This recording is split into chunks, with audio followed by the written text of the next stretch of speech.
26 जुलाई से Paris Olympics की शुरुआत होने वाली है और इस साल भारत के लगभग 100 से भी अलग अलग खिलाड़ी अलग अलग कॉम्पिटिशन्स में भारत को रिप्रेजेंट करेंगे। लेकिन हर किसी की नज़र हर स्पोर्ट्स पे वैसे तो हमारी नज़र टिकी है और हम ये उम्मीद भी जता रहे हैं कि लगभग 10 से 12 मेडल तो कम से कम भारत इस साल लेकर आ रहा है। लेकिन इस साल सबसे महत्वपूर्ण बात यह है कि बैडमिंटन का जो गेम है उसमें हमारे कुल मिलाकर 7 प्लेयर्स भारत को रिप्रेजेंट करेंगे, जिसमें मेंस डबल के लिए 2 खिलाड़ी चिराग और सात्विक की जोड़ी वहां पर नजर आएगी, तो वहीं अश्विनी और तनीषा की जोड़ी महिलाओं में रिप्रेजेंट करती हुई नजर आएगी। सिंगल्स के लिए रियो ओलंपिक्स के बाद ऐसा पहली बार हो रहा है कि 2 खिलाड़ी मेंस की तरफ से जो है भारत को रिप्रेजेंट करेंगे, जिसमें लक्ष्य सेन और प्रणव की जोड़ी होगी। अब देखना यह होगा, हालांकि बताया जा रहा है कि लक्ष्य का जो पूरा ड्रॉ है ये थोड़ा सा टफ है, प्रणव का थोड़ा इजी है, लेकिन अगर आगे चलकर इन दोनों के क्वार्टर फाइनल्स में आमने सामने होने के भी चांसेस नजर आ रहे हैं। हालांकि हम सब ये बात चाहेंगे कि ऐसा न हो। वहीं दूसरी तरफ पीवी सिंधु जो पहले ही भारत को 3 मेडल जिता चुकी हैं और अब एक बार फिर से हम सभी उम्मीद कर रहे हैं कि उनकी तरफ से मेडल आएगा। लेकिन एक महत्वपूर्ण बात यह है कि इस साल मेंस डबल को जो रिप्रेजेंट कर रहे हैं चिराग और सात्विक, इनसे हमें बहुत ज्यादा उम्मीदें हैं, क्योंकि पिछले कुछ समय में अगर आप देखें एशियन गेम्स हो, इंडोनेशियन गेम्स हो या फिर सुपर 500, 1000, 750, इन सभी में जिस तरह से इस जोड़ी ने कमाल किया है उसके बाद हर किसी की निगाहें उन पर टिकी हुई है और हर कोई यही चाहता है कि भारत जितना ज्यादा मेडल लाए उतना कम है। अब इसमें सबसे महत्वपूर्ण भूमिका जो होती है, एक ओलंपियन जब खेलने के लिए जाता है तो कई जीवन में उसकी चुनौतियां होती हैं, हम कई बार उसकी कहानियां भी बताते हैं, लेकिन उन कहानियों के पीछे एक महत्वपूर्ण भूमिका होती है उनके परिवार की, उनके माता पिता की, उनकी भाई बहन की, कजिन्स की, और जिस तरह से जिस माहौल में वो पलते हैं बढ़ते हैं, और वही छवि जो है वो भारत की नजर आती है। हमारे साथ इस वक्त बात करने के लिए मौजूद हैं चिराग शेट्टी के माता पिता। सर, सबसे पहले तो आपका बहुत बहुत स्वागत है इंडिया टीवी पे। आपसे पहला सवाल यही होगा कि चिराग जब बड़ा हो रहा था क्या ऐसा नजर आया कि ये बैडमिंटन खेलेगा? एक्चुअली जब ये छोटा था तो थोड़ा सा शरारत ज़्यादा था, ही वॉज वेरी एक्टिव, तो मुझे लगा कि स्पोर्ट्स में डालना बेटर है, तो उसका एनर्जी लेवल को कटेल करने के लिए तो मैंने स्पोर्ट्स में डाला। जैसा हर बच्चा पहला चाहता है कि क्रिकेट खेले, तो चिराग भी क्रिकेट की तरफ आकर्षित था, तो क्रिकेट खेलना मैं जब ये 6 साल या 7 साल था तो मैं गोरेगांव स्पोर्ट्स क्लब में उसको समर कैंप के लिए क्रिकेट में डाला। तो क्रिकेट खेल रहा था, क्रिकेट में इंटरेस्ट था। फिर बाद में क्योंकि क्रिकेट एक टीम गेम है तो मुझे ऐसा लग रहा था कि शुड बी इंडिविजुअल गेम खेलना चाहिए, क्योंकि उसमें उसका खुद का कंट्रीब्यूशन रहता है। अगर क्रिकेट में ऐसा है कि अगर आप बैट्समैन हो और आपको चांस नहीं मिलेगा खेलने के लिए, उसमें ऐसा वो थोड़ा सा ये है। पर इंडिविजुअल गेम में क्या है, आपको कोई रोक नहीं सकता है आपको, जो कि कोई गेम में आपको ऐसा नहीं है कि आप परफॉर्म करो और आपको नहीं लेगा। टीम गेम में ऐसा होता है, इंडिविजुअल में आपको नहीं लेगा तो भी आप सबसे अच्छा रहोगे तो आपको कोई रोक नहीं सकता है। तो ये मेरा पहले से ही था कि इंडिविजुअल गेम के, तो उसको मैंने गोरेगांव स्पोर्ट्स क्लब में बैडमिंटन के लिए चुना मैं, और बैडमिंटन, और मैं भी तभी थोड़ा बहुत बैडमिंटन खेल रहा था, तो बैडमिंटन में उसने अपनी शुरुआत गोरेगांव स्पोर्ट्स क्लब में चालू की। मैम, आपसे भी जानना चाहेंगे कि पिता होते हुए इन्होंने बहुत सारी भूमिकाएं निभाई, माँ होने के नाते एक जो सबसे बड़ा कंसर्न होता है बोर्ड्स में मार्क्स को लेके, क्या कंसर्न था मैम? नहीं, एक्चुअली चिराग पढ़ने में अच्छा ही था, तो मेरा ये था कि he should only for fitness के लिए वो खेले करके, नॉट एज अ प्रोफेशन नहीं लेकर।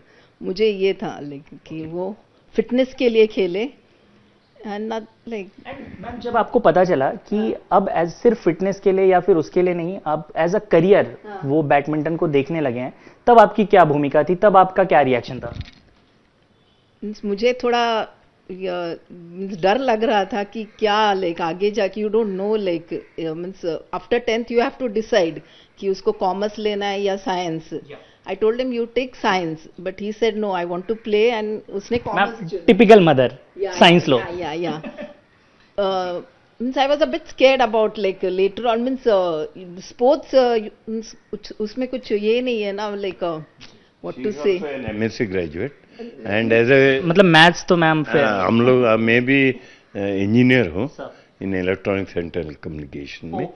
तो बेसिकली हम पर्टिकुलरली साउथ इंडियंस में साइंस के प्रति ज़्यादा इंटरेस्ट रहता है, तो इनको साइंस में उसको लेना था. तो चिराग बस थोड़ा सा ये था, चिराग बोला कि नहीं पापा मेरे को कॉमर्स लेना है क्योंकि मेरे को परस्यू करने का बैडमिंटन.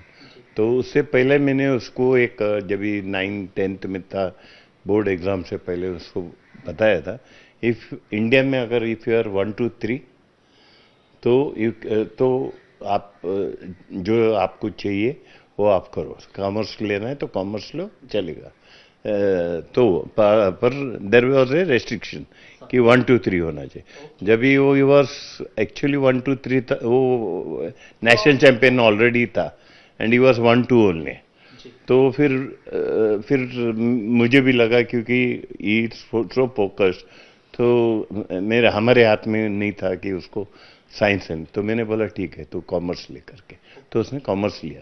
बट सर मैम आप दोनों से मेरा सवाल होगा, आप MSc, आप इलेक्ट्रॉनिक इंजीनियर, कहीं ना कहीं तो लगा होगा बेटा भी इंजीनियरिंग कर ले. ये तो मतलब डॉक्टर और इंजीनियर तो थॉट है. नहीं वो तो था ही, पर मेरा पर्टिकुलरली ऐसा कुछ था नहीं कि वो इंजीनियर बने, क्योंकि इंजीनियरिंग करना फॉर हिम, क्योंकि वो बहुत अच्छा स्टडीज में भी बहुत अच्छा था, तो इंजीनियरिंग करना उसके लिए ठीक था. अगर वो बैडमिंटन नहीं खेलता तो 101% you will have been an engineer. Ma'am आपसे भी जानना चाहेंगे इसी पे कि आपको एजुकेशन को लेके क्या था, और अगर आप दोनों को याद हो कि 10th और 12th में इसके परसेंटेज क्या थे, हर कोई जानना चाहेगा. 10th में he got 87 and 12th 85. And he had got good marks like account 12th में भी he like 90s में था accounts and maths में and computers also I think. उसको थ्योरी में अच्छे मार्क्स मिले थे, only college marks were like viva का कुछ बीकॉम में प्रैक्टिकल. जो बीकॉम में उसका फाइनल जो मार्क्स थे उसमें थ्योरेटिकल में उसको सब अच्छे मार्क्स थे, पर क्योंकि वो रेगुलर कॉलेज जाता नहीं था तो उसको जो टीचर्स लोग ने उसको जो मतलब क्या बोलते हैं आपको 20 मार्क्स का जो कॉलेज का प्रैक्टिकल में थोड़े मार्क्स, हाँ इंटरनल एग्जाम्स जो रहते उसमें उसको काफी कम मिले मार्क्स. नहीं तो he will have been a distinction student. College professors का होता है कि आप अटेंडेंस 70. इसी पे सवाल है सर कि सरकार की तरफ से आपको लगता है कि कुछ और मदद और सहूलियत मिलनी चाहिए स्पोर्ट्स प्लेयर्स को, ताकि जैसे ये एजुकेशन वाला एक मुद्दा हो गया, कई कॉलेजेस ऐसे होते हैं जो कहते हैं कि आप 75% अटेंडेंस, कई बार सपोर्ट नहीं मिल पाता, तो आपको लगता है कि कुछ और सपोर्ट मिलना चाहिए? मुझे चिराग के केस में तो उसे बहुत अच्छा सपोर्ट मिला कॉलेज की तरफ से.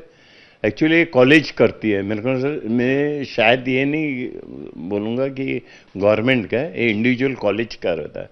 और Chirag went to one of the best college in Mumbai, maybe in India also, NM college of commerce Vile Parle में है. और ईस्टकोड उन्होंने उसको कभी भी अटेंडेंस के रिलेटेड उसको कभी तकलीफ नहीं दिया उन्होंने. और शायद मैं उसमें एक सेंटेंस ऐड करूँगा कि शायद चिराग से ज़्यादा कॉलेज NM में मैं गया वो, मैं चिराग शायद मैं जितना अटेंड किया उससे कम किया होगा. क्यों कॉलेज से सर्टिफिकेट्स देना, ये लेना, क्या उसका इंटरनल का जो कॉपी है वो देना, वो सब काम as a father I did it.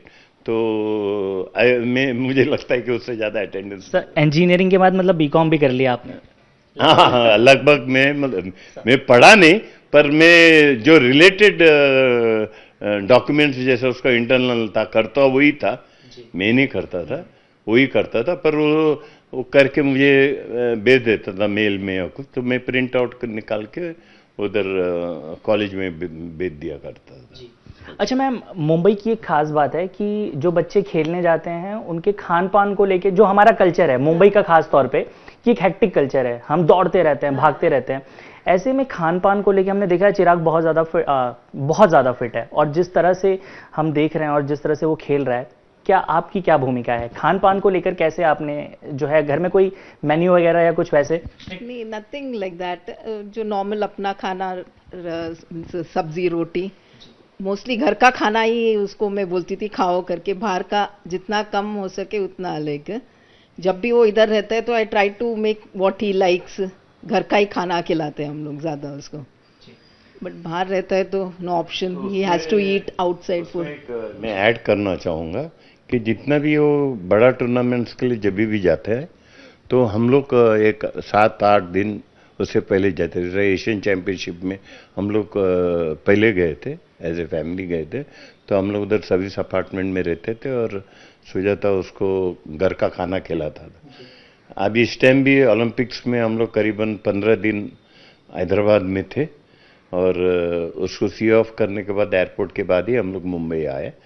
और उसने इस दौरान उसका जो खाना था उसको पर्टिकुलरली, क्योंकि प्रोटीन इंटेक ज़्यादा होना चाहिए, तो ये रेगुलरली वो नॉनवेज फूड चाहिए, तो उसको रोज का दोपहर को और शाम को दोनों को रेगुलर उसको लंच और डिनर में नॉनवेज फूड खाता है वो। तो उसको, और वो भी particularly is very particular about its food, तो घर का ही खाता था, बाहर खाता नहीं था, तो उसको घर का ही खाता।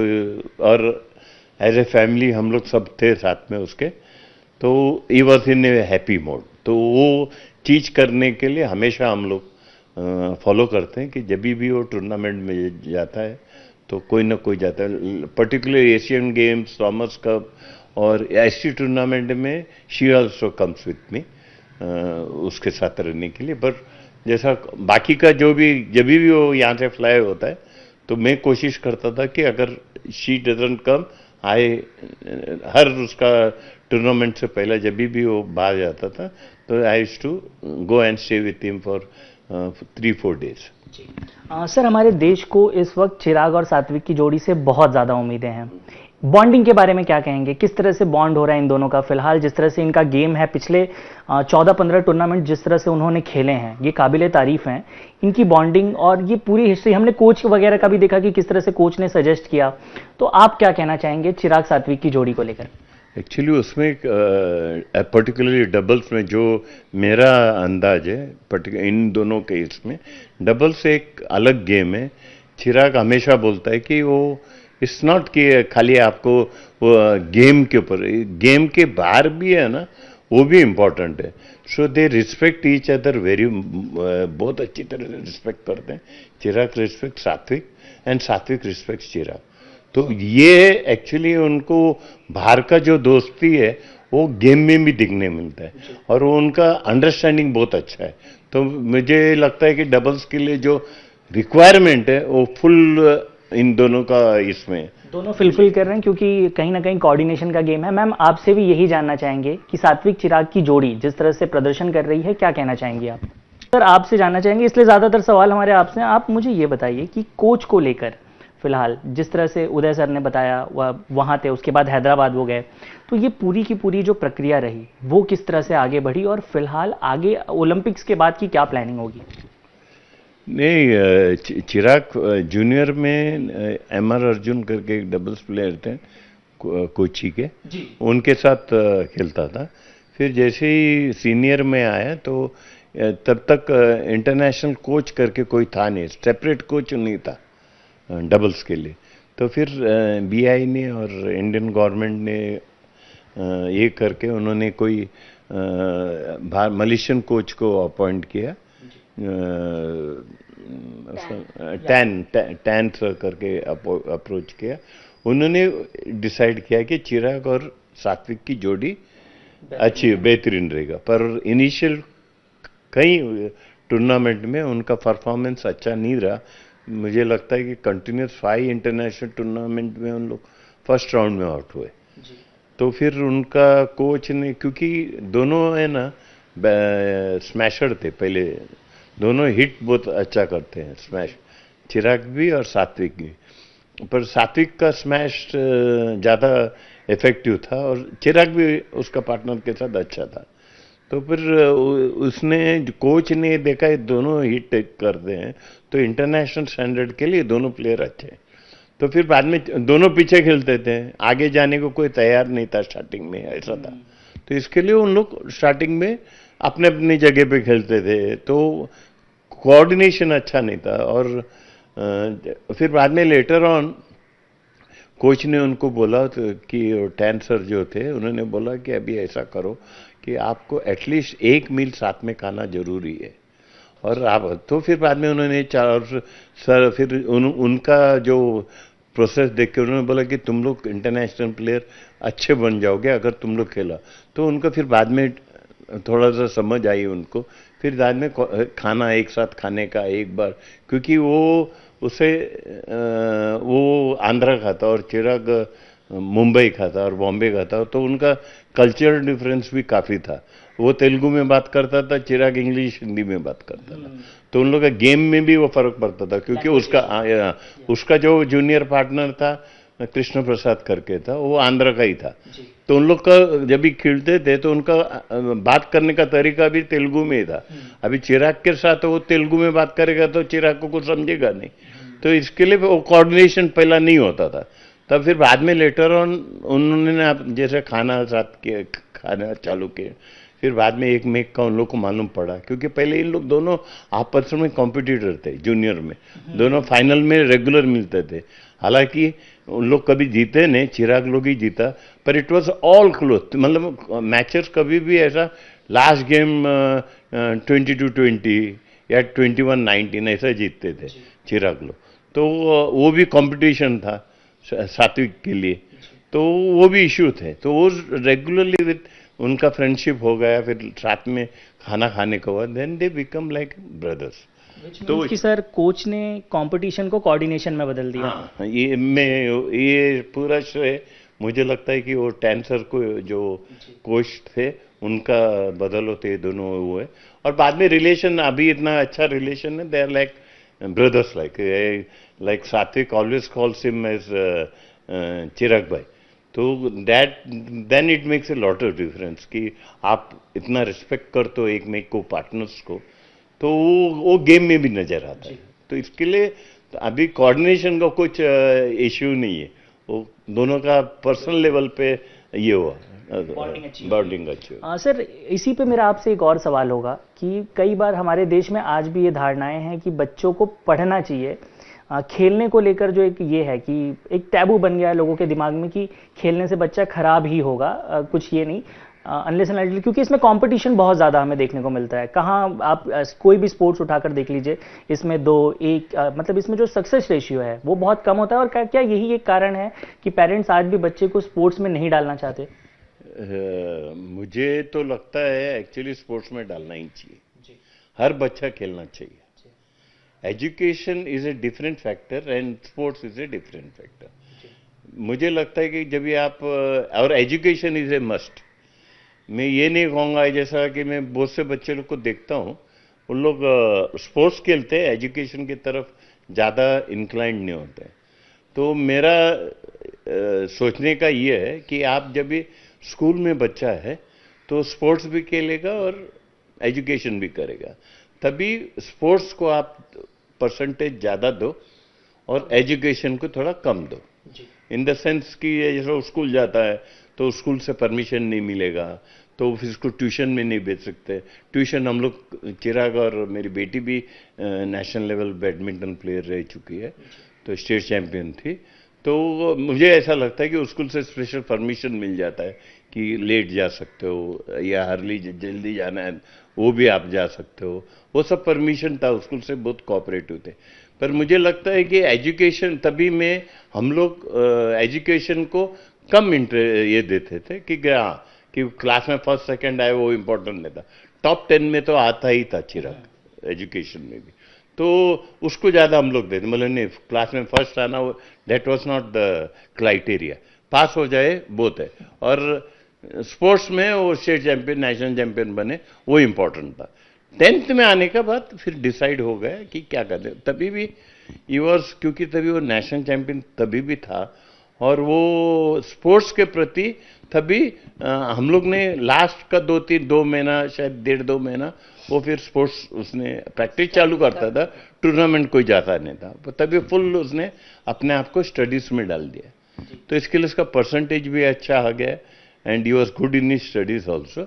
Went to the best college NM। अगर उसको इतना, बहुत जन ने मुझे सजेशन भी दिया कि आप उसको कोई ऐसा कॉलेज में डालो जिधर डिमांड नहीं हो इसका नहीं, मतलब he should went to the best college, NM college में ही गए जिधर एजुकेशन भी इम्पोर्टेंट था।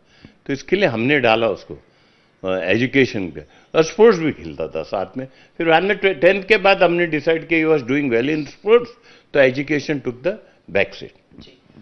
सुजाता जी, एक महत्वपूर्ण सवाल है आपसे और मैं चाहूँगा कि आप इसका जवाब दें एक माँ होने के नाते।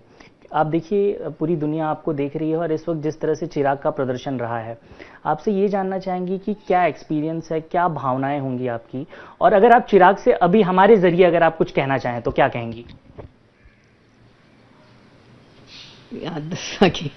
सॉरी यार, इट्स ओके मैम, आप आराम से सोचकर जवाब दीजिए। आप चिराग से आप क्या कहना चाहेंगी? Just give your best. That's what, like, all the best to Chirag and Satvik. कम शब्दों में मैम, हम बिल्कुल आपसे 5 तारीख को ज़रूर मुलाकात करेंगे जब ये टूर्नामेंट ख़त्म हो जाएगा और जब चिराग और सात्विक की जोड़ी वापस लौटेगी।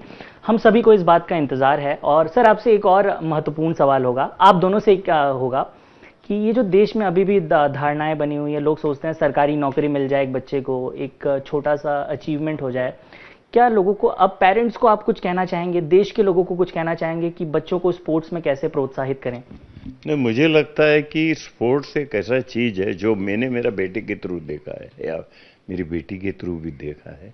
एक्चुअली स्पोर्ट्स जो आपका कैरियर में, एजुकेशन में जो हेल्प करता है, वो मुझे नहीं लगता कि किधर भी आप कर सकते हो। इम्पोर्टेंट क्या है कि जब भी आप बच्चा स्पोर्ट्स खेलता है ना, तो उसको एक जीतने की आशा रहती है कि मेरे को इन जितने भी मेरे ओपोनेंट है या मेरे साथ वाले जितना, इनसे मुझे अच्छा खेलना है। तो जिस दिन उसने अगर स्पोर्ट्स सोचो कि कुल नॉट अचीव जो होना चाहिए था, क्योंकि सब जन नंबर 1 पोजीशन में नहीं जाते, कुछ लोग ही जो अच्छा कर सकते हैं। तो बाकी का जो है ना, वो अगर बाद में स्पोर्ट्स को छोड़ के एजुकेशन फील्ड में जाएंगे ना, तो they will do wonders. That I have seen. Chirag के साथ जो खेलते थे अच्छे बच्चे, जिन्हें स्पोर्ट्स को राइट टाइम में छोड़ दिया और एजुकेशन में गए, उन लोग, they are chartered accountants, they are doctors, they are engineers, they are doing very well in their respective profession. ये मेरा खुद का अनुभव है। तो इसके लिए मैं ये कहूँगा कि स्पोर्ट्स और एजुकेशन होना ही चाहिए। आपको स्पोर्ट्स में कभी बाहर आना है, वो पेरेंट्स को, और वो पेरेंट्स डिसाइड कर सकते हैं कि भाई हाँ, कि अभी he is not doing well, he is not that much well in playing for the country और प्लेइंग फॉर हिमसेल्फ। और तभी वो दायरा अगर एक कोई पेरेंट को पता चलेगा और वो उस बच्चे को बाहर लेके फिर बाद में एजुकेशन फील्ड में या किधर भी जो चीज़ में वो अच्छा है, तो they can do wonders. I think. India TV से बात करने के लिए आपका बहुत बहुत शुक्रिया। तो जैसा कि हमें चंद्रशेखर जी ने साफ तौर पर बताया कि केवल पढ़ाई या केवल खेल, ये दोनों ज़रूरी नहीं है कि आप किसी एक को ही चुनें। चिराग इसका सबसे बेहतरीन उदाहरण है कि आप देखिए 10वीं हो या 12वीं, दोनों में 80% से ज़्यादा नंबर लाए हैं उसने। तो हम जो हमेशा बचपन से सुनते आ रहे हैं कि खेलोगे कूदोगे बनोगे खराब, पढ़ोगे लिखोगे बनोगे महान, ऐसा नहीं है। ये कहीं ना कहीं केवल एक कहावत है। आप दोनों में बेहतरीन हो सकते हैं और इसका बेहतरीन उदाहरण चिराग शेट्टी हैं। हम सभी को उनसे बहुत ज़्यादा उम्मीदें हैं और आने वाले ओलंपिक गेम्स में वो बेहतरीन प्रदर्शन करें। आपको बताएं कि जिस तरह से 27 जुलाई से ये टूर्नामेंट शुरू होगा बैडमिंटन का, जो 5 अगस्त को मेडल राउंड के लिए जाएगा, और हम सब ये उम्मीद जताए बैठे हैं। और चिराग से भी हम यही कहना चाहेंगे कि आप दोनों, चिराग सात्विक, आप दोनों बेहतरीन प्रदर्शन करें। हालांकि हम सब चाहेंगे कि गोल्ड मेडल आए, और जिस तरह से आप दोनों ने पिछले कुछ टूर्नामेंट्स में प्रदर्शन किया है, उसी प्रकार से अपने प्रदर्शन को बरकरार रखें और देश का नाम रोशन करें। कैमरामैन मिलिंद के साथ साकेत राय, इंडिया टीवी, मुंबई।